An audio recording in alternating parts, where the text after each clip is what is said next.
നമസ്കാരം, ഞാൻ ഡോക്ടർ ഭാഗ്യ, Q1B health കെയറിലെ Ayurveda ഡോക്ടറാണ്. പീരീഡ്സിൻ്റെ സമയത്ത് സ്ത്രീകളിലും പെൺകുട്ടികളിലൊക്കെ വളരെ കോമൺ ആയിട്ട് കണ്ടുവരുന്നതാണ് ബ്ലീഡിംഗ് എന്ന് പറയുന്നത്. അത് അവർക്കൊരു 4 മുതൽ ഒരു 5 ദിവസത്തോളം ഈ ഒരു ബ്ലീഡിംഗ് ഉണ്ടാവാറുണ്ട്. എന്നാൽ പീരീഡ്സ് കഴിഞ്ഞിട്ട് ഒരു 14 ദിവസമൊക്കെ കഴിഞ്ഞിട്ടും നിങ്ങൾക്ക് വീണ്ടും ബ്ലീഡിംഗ് വരുന്ന സമയത്ത് നമ്മൾ പ്രത്യേകം ശ്രദ്ധ കൊടുക്കേണ്ടതുണ്ട്. ചില സ്ത്രീകളൊക്കെ ഇത് തെറ്റിദ്ധരിക്കപ്പെടാറുണ്ട്. കാരണം എന്തെങ്കിലും ആർത്തവത്തിൽ എന്തെങ്കിലും ക്രമക്കേട് വന്നിട്ടാണോ ഇങ്ങനെ ബ്ലീഡിംഗ് വന്നത് എന്ന് കരുതിയിട്ട് നമ്മൾ അതത്ര മൈൻഡ് ചെയ്യാറില്ല നമ്മളിൽ പലരും. പക്ഷേ ഇങ്ങനെ വീണ്ടും നിങ്ങൾക്ക് ബ്ലീഡിംഗ് ഒക്കെ വരുന്നുണ്ടെങ്കിൽ ഒരു പക്ഷേ അതൊരു സെർവൈക്കൽ ക്യാൻസറിൻ്റെ ഒക്കെ ലക്ഷണമാവാം. കാരണം സെർവൈക്കൽ ക്യാൻസർ വരുന്ന സമയത്ത് ചിലപ്പോൾ നിങ്ങൾക്ക് ആർത്തവം കഴിഞ്ഞിട്ട് വീണ്ടും നിങ്ങളുടെ ഗർഭാശയത്തിൽ നിന്നും ബ്ലീഡിംഗ് ഉണ്ടാവാനുള്ള ചാൻസസ് കൂടുതലാണ്. എന്നാൽ വജൈനയിലൂടെ ഡിസ്ചാർജ് വരുന്നത് വളരെ നോർമൽ ആയിട്ടുള്ളൊരു കാര്യമാണ്. അതായത് പീരീഡ്സിൻ്റെ മുൻപ് ചിലപ്പോൾ നമുക്ക് ഡിസ്ചാർജ് ഉണ്ടായേക്കാം. അതുപോലെ തന്നെ പീരീഡ്സ് കഴിഞ്ഞാലും നമുക്ക് ഡിസ്ചാർജ് വരാനുള്ള ചാൻസസ് ഉണ്ട്. ഇത് വളരെ നോർമൽ ആയിട്ടുള്ളൊരു കാര്യമാണ്. ഈ ഒരു കാര്യം നടക്കുന്നത് നമ്മുടെ വജൈനൽ ട്രാക്റ്റിനെ കുറച്ചും കൂടി ഒന്ന് ക്ലീൻ ആൻഡ് ക്ലിയർ ആക്കാൻ വേണ്ടിയിട്ടും അതുപോലെ തന്നെ ആ ഒരു ഏരിയയിലുള്ള ബാക്ടീരിയാസിനെയും അതുപോലെ തന്നെ ഡെഡ് സെൽസിനെയൊക്കെ റിമൂവ് ചെയ്യാൻ വേണ്ടിയിട്ടാണ് ഇങ്ങനൊരു ഡിസ്ചാർജ് ഉണ്ടാവുന്നത്. എന്നാൽ ഈ ഡിസ്ചാർജിലുള്ള എമൗണ്ടിൽ എന്തെങ്കിലും മാറ്റങ്ങൾ വരിക അല്ലെങ്കിൽ കളറിൽ എന്തെങ്കിലും ചേഞ്ചസ് വരുന്ന സമയത്ത് നമ്മളത് കുറച്ചും കൂടി സീരിയസ് ആയിട്ട് എടുക്കേണ്ടതുണ്ട്. കാരണം ഞാൻ നേരത്തെ പറഞ്ഞ പോലെ സെർവൈക്കൽ ക്യാൻസർ ഉള്ള ആളുകളിലൊക്കെ ആണെങ്കിൽ ഈ വജൈനയിൽ കൂടി വരുന്ന ഡിസ്ചാർജ് എന്ന് പറയുന്നത് ചിലപ്പം റെഡ് നിറത്തിലോ അല്ലെങ്കിൽ പിങ്ക് നിറത്തിലോ ഒക്കെ ആയിരിക്കാം. ഈ ഒരു ഡിസ്ചാർജ് മാത്രമല്ല, നമുക്ക് വേറെ ഒരുപാട് സിംറ്റംസും ഇതിൻ്റെ കൂടെ തന്നെ കാണിക്കും. അതായത് നിങ്ങൾക്കിപ്പം ഈ ഒരു ഡിസ്ചാർജ് വരുന്നത് മെനാപോസ് ആയതിനു ശേഷം, അതായത് നിങ്ങളുടെ ആർത്തവം നിന്നതിന് ശേഷം നിങ്ങൾക്ക് ബ്ലീഡിംഗ് ഉണ്ടാവുന്ന സമയത്ത് നിങ്ങൾ സീരിയസ് ആയിട്ടുള്ള ഒരു കെയർ ചെയ്യണം. അതുപോലെ തന്നെ ഒരു സെക്ഷൽ ഇന്റർകോഴ്സിന് ശേഷം നിങ്ങൾക്ക് ഇങ്ങനെ ഒരു ബ്ലീഡിംഗ് ഉണ്ടാവുന്നുണ്ടെങ്കിൽ നിങ്ങൾ അതിനൊരു ശ്രദ്ധ കൊടുക്കണം. അതുപോലെ തന്നെ ഞാൻ നേരത്തെ പറഞ്ഞത് ഒരു 2 മാസത്തെ പീരീഡ്സിൻ്റെ ഇടയ്ക്ക് വീണ്ടും നിങ്ങൾക്ക് ബ്ലീഡിംഗ് ഉണ്ടാവുന്നുണ്ടെങ്കിലും നിങ്ങൾ പ്രത്യേകം ശ്രദ്ധ കൊടുക്കേണ്ടതുണ്ട്. അതുപോലെ തന്നെ നമുക്ക് വരുന്ന കുറച്ച് സിംറ്റംസ് എന്ന് പറയുന്നത് വേദനയാണ്. നമുക്ക് പെൽവിക് റീജിയൻ അഥവാ നമ്മുടെ ഈ ഒരു അടിവയറ്റിൽ നിന്ന് നമുക്ക് ഉണ്ടാവുന്ന വേദന, അതൊരു സെക്ഷൽ ഇന്റർകോഴ്സ് കഴിഞ്ഞതിന് ശേഷം ശക്തമായിട്ട് വേദന വരിക, അല്ലെങ്കിൽ ഈ മെനാപോസിന് ശേഷം വേദന വരുന്നത്, ഇല്ലെങ്കിൽ ഈ ഒരു വേദന നിങ്ങൾക്ക് നടുവിലോട്ടും വരുന്നുണ്ട്. നടുവേദന എന്ന് വളരെ കോമൺ ആയിട്ട് സ്ത്രീകൾ പറയാറുണ്ട്. അപ്പോൾ ഈ ഒരു കാരണങ്ങൾ, ഇപ്പം ലുക്കോറിയ ഉണ്ടെങ്കിലും നടുവേദന വരാനുള്ള ചാൻസസ് ഉണ്ട്. അതായത് വെള്ളപ്പോക്ക് നടക്കുന്നുണ്ടെങ്കിലും നടുവേദന വരാനുള്ള ചാൻസസ് ഉണ്ട്. അതുപോലെ തന്നെ ഈ സിംറ്റംസും കാര്യങ്ങളൊക്കെ നിങ്ങൾ പ്രത്യേകം ശ്രദ്ധിക്കുക. കാരണം അവിടെ നിന്ന് വരുന്ന ഡിസ്ചാർജ് എന്ന് പറയുന്നത് ചുവന്ന നിറത്തിലായിരിക്കാം. അതുപോലെ തന്നെ വരുന്ന മറ്റൊരു സിംറ്റമാണ് യൂറിൻ പാസ് ചെയ്യുന്ന സമയത്ത് വേദന വരുന്നത്. അതായത് മൂത്രമൊഴിക്കുന്ന സമയത്ത് പെയിൻ വരുന്നുണ്ടെങ്കിൽ ഈ ഒരു സെർവൈക്കൽ ക്യാൻസർ നിങ്ങളുടെ ബ്ലാഡർ, അതായത് മൂത്രസഞ്ചിയിലോട്ടും കൂടി സ്പ്രെഡ് ആയിട്ടുണ്ടെന്ന് കാണിക്കുന്നതാണ്. അപ്പം ഈ കാര്യങ്ങളൊക്കെ നിങ്ങൾ പ്രത്യേകം ശ്രദ്ധിക്കുക. അതുപോലെ തന്നെ ഞാൻ നേരത്തെ പറഞ്ഞത് വജൈനൽ ഡിസ്ചാർജിൽ വളരെ കോമൺ ആയിട്ട് ഇന്ന് സ്ത്രീകളിൽ കണ്ടുവരുന്നതൊന്ന് ലുക്കോറിയ അഥവാ വൈറ്റ് ഡിസ്ചാർജ് ആണ്. നമുക്ക് എങ്ങനെ മനസ്സിലാക്കാം ഏതൊക്കെ വജൈനൽ ഡിസ്ചാർജ് ആണ് നമ്മൾ ശ്രദ്ധ കൊടുക്കേണ്ടത് എന്നുള്ളത്? നോർമലി ഒരു ഓവുലേഷൻ ആവുന്നതിൻ്റെ മുൻപ്, അതായത് നമ്മുടെ ആർത്തവം കഴിഞ്ഞിട്ട് 14 ദിവസം ആവുന്നത് അടുപ്പിച്ച് നിങ്ങൾക്കൊരു ഡിസ്ചാർജ് ഉണ്ടാവും. ബിഫോർ ഓവുലേഷന് മുൻപ്, അതായത് വളരെ തിന്നായിട്ട് ക്ലിയർ ആൻഡ് ക്ലീൻ ആയിട്ടുള്ള ഒരു ഡിസ്ചാർജ് വരുന്നുണ്ട്. പ്രത്യേക തരത്തിലുള്ള സ്മെല്ലും കാര്യങ്ങളും ഇല്ല. അതായത് ഒരു മുട്ടയുടെ ഒരു വെളുത്ത ഭാഗം ഉണ്ടല്ലോ, ആ ഒരു രീതിയിലുള്ള വളരെ ട്രാൻസ്പെറൻ്റ് ആയിട്ടുള്ളൊരു ഡിസ്ചാർജ് വരുന്നുണ്ടെങ്കിൽ അത് ബിഫോർ ഓവുലേഷൻ വരുന്നതാണ്. എന്നാൽ ഓവുലേഷൻ എല്ലാം കഴിഞ്ഞ ശേഷം വരുന്ന ഡിസ്ചാർജ് എന്ന് പറയുന്നത് കുറച്ചും കൂടി തിക്കായിരിക്കും. അത് കുറച്ചും കൂടി കേടി രൂപത്തിലുള്ളതായിരിക്കാം. ഇതുപോലെ തന്നെ വജൈനയിൽ ഒരു ഈസ്റ്റിൻ്റെ ഇൻഫെക്ഷനൊക്കെ വരുന്നുണ്ടെങ്കിൽ അതും നമുക്കൊരു ചീസി ടൈപ്പ് ഓഫ് ഡിസ്ചാർജ് ആയിരിക്കാം.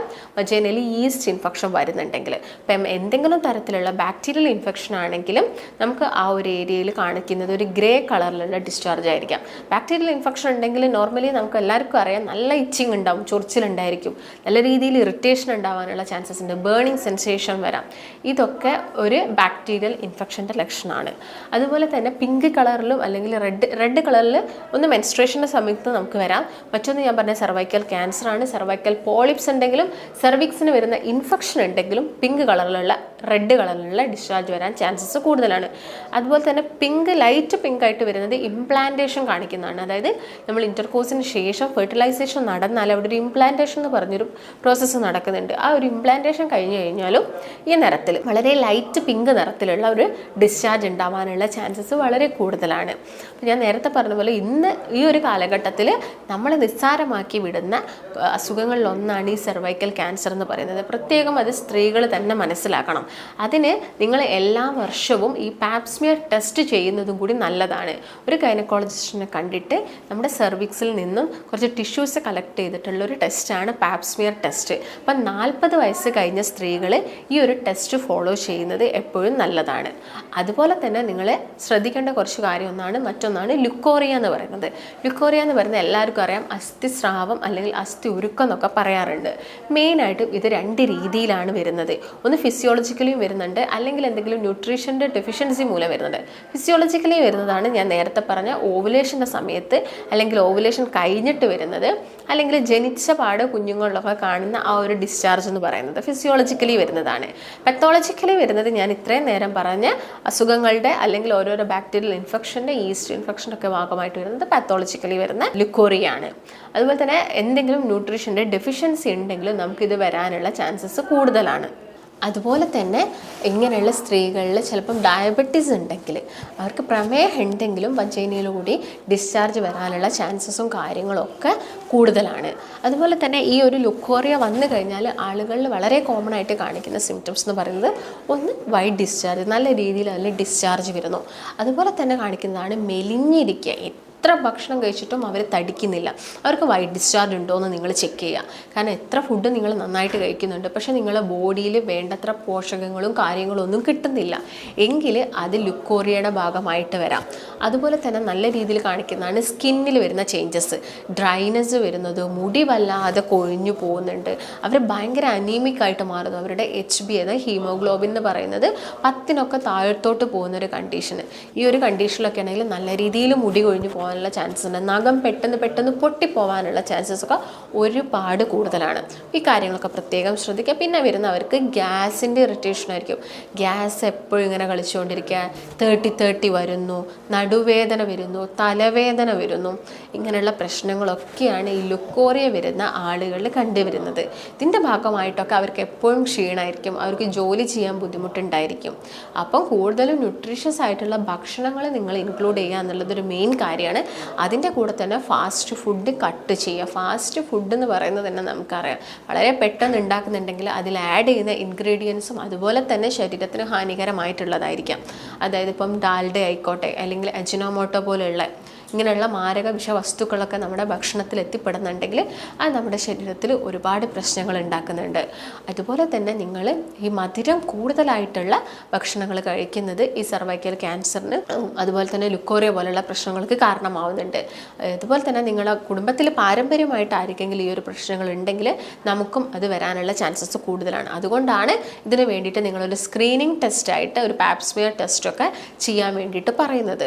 അതുപോലെ തന്നെ നിങ്ങൾ ഒഴിവാക്കേണ്ടത് ഡീപ്പ് ഫ്രൈ ചെയ്യുന്ന കാര്യങ്ങളാണ്. ഇപ്പോൾ ചിക്കൻ ആയിക്കോട്ടെ, അല്ലെങ്കിൽ വേറെ എന്തെങ്കിലും ഫിഷ് ആയിക്കോട്ടെ. ഫിഷൊക്കെ നമ്മുടെ ശരീരത്തിന് ഒരുപാട് നല്ലതാണ്. നമ്മുടെ ശരീരത്തിന് കുറച്ചുകൂടി ഒരു തണുപ്പ് തരുന്ന രീതിയിൽ നമുക്ക് മത്സ്യങ്ങളും തണുപ്പ് തരുന്ന രീതിയിലുള്ള ബാക്കിയുള്ള ഭക്ഷണങ്ങളൊക്കെ നമുക്ക് ഇൻക്ലൂഡ് ചെയ്യാം. പക്ഷേ നിങ്ങളത് ഡീപ്പായിട്ട് ഫ്രൈ ചെയ്തെടുക്കുന്നുണ്ടെങ്കിൽ നമ്മൾ അതിൻ്റെ എല്ലാ ഗുണങ്ങളും നഷ്ടപ്പെടുകയാണ് ചെയ്യുന്നത്. അപ്പോൾ ആ കാര്യങ്ങളൊക്കെ നിങ്ങൾ എന്ത് ചെയ്യുക, മെയിനായിട്ടും ശ്രദ്ധിക്കാം.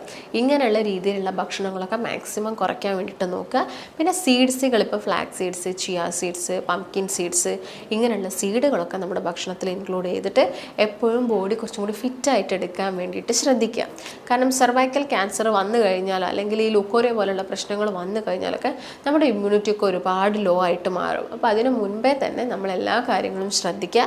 അതുപോലെ തന്നെ നിങ്ങളുടെ ശരീരത്തിൽ ഈ ബ്രസ്റ്റ് ക്യാൻസർ പോലുള്ള കാര്യങ്ങളൊക്കെ ലേഡീസ് പ്രത്യേകം പറയുന്നത്, അതൊക്കെ അവർ തന്നെ സ്വയം ചെക്ക് ചെയ്യുക. എന്തെങ്കിലും ലംബോ കാര്യങ്ങളോ എന്തെങ്കിലും മാസം അവരുടെ ബ്രസ്റ്റിൻ്റെ ഏരിയയിലോ അല്ലെങ്കിൽ അവരുടെ ആക്സിൽ, അതായത് നമ്മുടെ കക്ഷത്തിലായിട്ടോ എന്തെങ്കിലും മാസ് പോലെയൊക്കെ ഉണ്ടോ എന്ന് നിങ്ങൾ കൈകൊണ്ട് തന്നെ എല്ലാ ദിവസവും നിങ്ങൾ കുളിക്കുന്ന സമയത്തൊക്കെ ഒന്ന് ജസ്റ്റ് ആ ഒരു ഏരിയയിലൊക്കെ ഒന്ന് ടച്ച് ചെയ്ത് നോക്കിയിട്ട് മനസ്സിലാക്കേണ്ടതുണ്ട്. അതുപോലെ തന്നെ നിങ്ങളുടെ നിപ്പിൾസിന് എന്തെങ്കിലും ഡിസ്ചാർജും കാര്യങ്ങളൊക്കെ വരുന്നുണ്ടോ എന്നുള്ള കാര്യങ്ങളൊക്കെ നിങ്ങൾ പ്രത്യേകം നോട്ട് ചെയ്യണം. നമുക്കൊരു പ്രായമാകുന്ന സമയത്തോ അല്ലെങ്കിൽ നമ്മുടെ ഡെലിവറി ഒക്കെ കഴിഞ്ഞു കഴിഞ്ഞാലൊക്കെ നിങ്ങൾ ഈ കാര്യങ്ങളൊക്കെ പ്രത്യേകം ശ്രദ്ധിക്കുക. അതുപോലെ തന്നെ ഇപ്പോൾ ആയുർവേദത്തിലാണെങ്കിൽ ഈ ലുക്കോറി പോലുള്ള കണ്ടീഷനൊക്കെ നമുക്ക് ഒരുപാട് മെഡിക്കേഷൻസും കാര്യങ്ങളൊക്കെ അവൈലബിൾ ആണ്. അശ്വഗരിഷ്ടം, ശതാവരി ഗുളം, ഇങ്ങനെയുള്ള ഒരുപാട് മെഡിക്കേഷൻസ് ഉണ്ട്. അപ്പോൾ നിങ്ങൾ എന്ത് മെഡിസിൻസ് എടുക്കുകയാണെങ്കിലും നിങ്ങളൊരു ഡോക്ടറിൻ്റെ നിർദ്ദേശപ്രകാരം മാത്രം മരുന്നും കാര്യങ്ങളൊക്കെ സ്റ്റാർട്ട് ചെയ്യാൻ വേണ്ടിയിട്ട് ശ്രദ്ധിക്കുക. അതുപോലെ തന്നെ നമ്മുടെ വെജിറ്റബിൾസ് നമ്മൾ മാക്സിമം നിങ്ങളുടെ ഭക്ഷണത്തിൽ ഇൻക്ലൂഡ് ചെയ്യാൻ വേണ്ടിയിട്ട് ശ്രദ്ധിക്കുക. അതായത് വെണ്ടയ്ക്കൊക്കെ നന്നായിട്ട് കഴിക്കാൻ വേണ്ടി നോക്കുക. ഉലുവ നിങ്ങളുടെ ഭക്ഷണത്തിൽ ഇൻക്ലൂഡ് ചെയ്യുക. അതുപോലെ തന്നെ ഫ്രൂട്ട്സുകളൊക്കെ മാക്സിമം ജ്യൂസ് ആക്കാതെ അത് കട്ട് ചെയ്തിട്ട് തന്നെ കഴിക്കാൻ വേണ്ടിയിട്ട് ശ്രദ്ധിക്കുക. പിന്നെ omega-3 ഫാറ്റി ആസിഡ്സിൻ്റെ സപ്ലിമെൻറ്റ്സ് എടുക്കുന്ന ആളുകളുണ്ടായിരിക്കാം. അതാണെങ്കിൽ നിങ്ങൾക്ക് അങ്ങനെയുള്ള കാര്യങ്ങൾ നിങ്ങളുടെ ഭക്ഷണത്തിൽ മാക്സിമം ഇൻക്ലൂഡ് ചെയ്യുക. അതുപോലെ തന്നെ ആൻറ്റി ഓക്സിഡൻസ് ആയി വരുന്ന മഞ്ഞൾ, ചെറുനാരങ്ങ, ഇഞ്ചി, ഇതൊക്കെ നിങ്ങളുടെ എല്ലാ ദിവസവും നിങ്ങളുടെ കറികളിലും കാര്യങ്ങളിലൊക്കെ ആഡ് ചെയ്യുക. അതുപോലെ തന്നെ ഡെയിലി നിങ്ങൾക്ക് ഇഞ്ചി ഇട്ടിട്ട് ചായയൊക്കെ കുടിക്കുന്നത് ഇങ്ങനെയുള്ള പ്രശ്നങ്ങളൊക്കെ കുറയ്ക്കുന്നതിനൊക്കെ നന്നായിട്ട് ഹെൽപ്പ് ചെയ്യും. ഇതിൻ്റെ കൂടെ തന്നെ നിങ്ങളൊരു വ്യായാമം കൂടി കണ്ടിന്യൂ ചെയ്ത് പോവുകയാണെങ്കിൽ നമുക്ക് ഇങ്ങനെയുള്ള പ്രശ്നങ്ങളൊക്കെ ഒരു പരിധിവരെ നമുക്ക് കുറച്ചുകൊണ്ട് വരാൻ വേണ്ടിയിട്ട് സാധിക്കും. ഇപ്പോൾ ഞാൻ നേരത്തെ പറഞ്ഞ പോലെ ലുക്കോറിയൊക്കെ വരുന്ന ആളുകളൊക്കെ ആണെങ്കിൽ നിങ്ങൾ എല്ലാ ദിവസവും നിങ്ങളുടെ ശോധനയൊക്കെ പ്രോപ്പറാക്കാൻ വേണ്ടി അങ്ങനെയുള്ള രീതിയിലുള്ള ഭക്ഷണങ്ങൾ കഴിക്കണം. അതുപോലെ നന്നായിട്ട് വെള്ളം കുടിക്കണം.